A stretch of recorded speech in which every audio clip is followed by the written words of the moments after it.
Keren sih Bu, apalagi seorang perempuan dengan background yang berbeda jadi teknisi tuh keren. Saya di Surya ini sebagai field engineer. Nah, kegiatan saya sehari-hari biasanya itu ada survei site visit, kemudian ada quality control, ada sistem test, juga ada regular maintenance, itu ketika sudah beroperasi, dan juga ada unplanned maintenance, dan juga kita tuh sebagai support SLO dan lain sebagainya. Saya awal dari D3, Teknik Konversi Energi di Politeknik Negeri Jakarta. Kemudian saya melanjutkan pendidikan ke D4, Teknologi Rekayasa Konversi Energi juga yang bekerja sama dengan pihak RESD. Program yang baik atau strategi apapun yang namanya, itu nanti hanya akan bisa dilakukan ketika kita berbicara dalam level kontak implementasi. Implementasi hanya bisa terjadi kalau ada orangnya. Jadi keberadaan RESD yang ada di kita saat ini dengan bekerjasama dengan pemerintah Indonesia, dalam hal ini BPSDM yang menjadi sentral untuk diskusi ya di depan, ini kita melihat bahwa ini sangat membantu sekali dengan program percepatan, khususnya bagaimana bauran energi ke depan nantinya seperti apa, khususnya dari penyiapan tenaga kerjanya. Jadi bukan hanya tenaga kerja yang biasa-biasa ya, tapi tenaga kerja yang terampil ini, yang sesuai dengan note yang akan kita sampaikan seperti apa. Jadi sebenarnya sekali lagi saya juga mengapresiasi nih, adanya RESD itu akhirnya kita menggiring semuanya untuk bermain di lapangan yang sama dengan aturan yang sama. Beyond producing skilled human resources, RISD helps Indonesia develop its enormous renewable energy potentials while contributing to reducing greenhouse emissions. So as you know, Switzerland has a long history of combining education and industry needs, and that expertise is at the heart of the RISD project. Our approach, vocational education, is all about aligning classroom learning with real-world demands. We have brought this model to Indonesia through partnerships with local vocational institutions, Swiss universities of applied sciences, and the Swiss Federal University of Vocational Education have been working closely with their Indonesian counterparts to develop industry-relevant curricula, to train lecturers, and to upgrade training facilities with input from the renewable energy industry.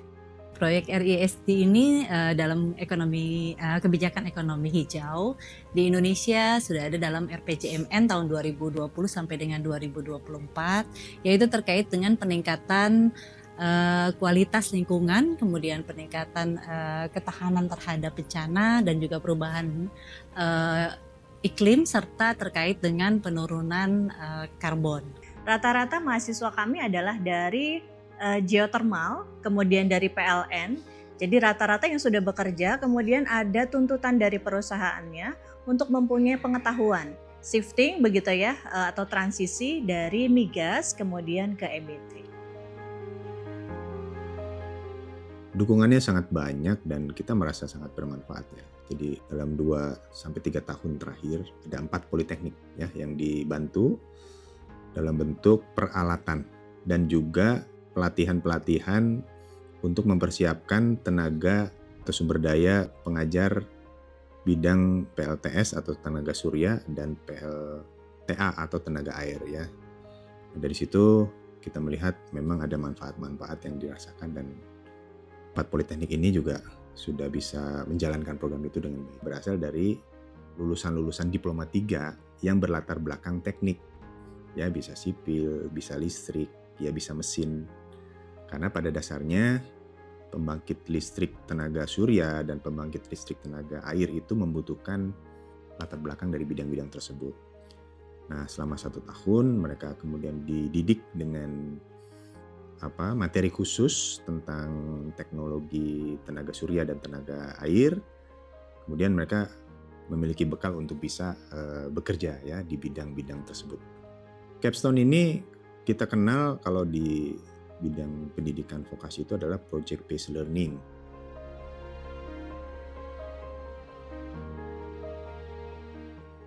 Mereka ini akan diluluskan sebagai lulusan diploma 4. Jadi harus memiliki kemampuan untuk menganalisis.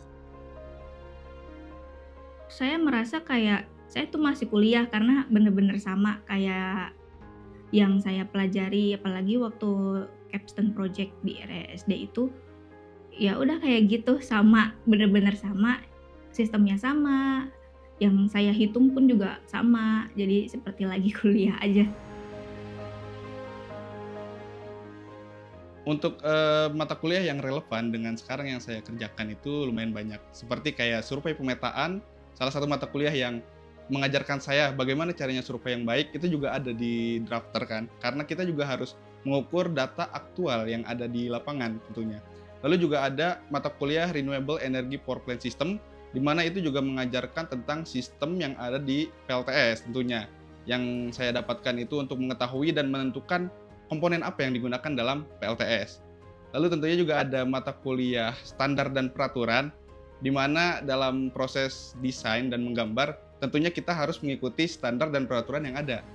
Agar dalam desain ini sesuai lah dengan apa yang kebutuhan proyek itu. Pada setiap proyek ini mempunyai karakteristik yang berbeda tentunya.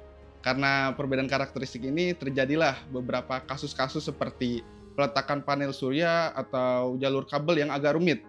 Namun ketika saya berhasil melakukan dan menggambar desain tersebut dari proyek tersebut, itu memiliki rasa kepuasan tersendiri.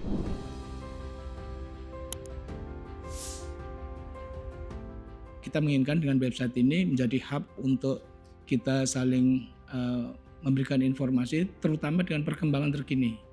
Jadi learning hub lah, learning center apa sih sebenarnya yang akan kita dapatkan di situ. Jadi ini penting bagi kita. Ini hub ini nanti kan kita bisa pakai juga untuk bisa sharing kira-kira ada lowongan kerja di mana saja nih sebenarnya. Karena endingnya kan begitu. Kalau kita ngeliat sekolah setinggi apapun juga kan pertanyaannya diterima kerja nggak gitu. Nah, platform ini akan memberikan informasi yang komplit. Kemudian sudah sejak tahun 2021 sudah ada sekitar 42 instruktur yang dilakukan pelatihan oleh pemerintah Swiss, dan ini pelatihannya cukup intensif karena hampir 1 tahun sudah ada 440 orang yang mengikuti pelatihan terkait dengan pembangkit listrik tenaga surya ini, dan sudah ada beberapa peserta pelatihan yang sudah diterima di dunia industri. Dan ini tentunya kami sangat mendukung terkait dengan capaian-capaian yang telah dilakukan, dan semoga kedepannya kerjasama ini bisa dilakukan dengan lebih baik lagi. Itu masa depan energi terbarukan di Indonesia ini sangat menjanjikan. Terutama juga kan di Indonesia ini mempunyai sumber daya alam yang melimpah, namun juga terdapat beberapa tantangan seperti infrastruktur yang belum memadai atau regulasi yang harus diperbarui. Nah, untuk agar kedepannya ini sektor energi terbarukan ini kuat di masa yang akan datang. Saya ingin menjadi teknisi perempuan yang handal sih.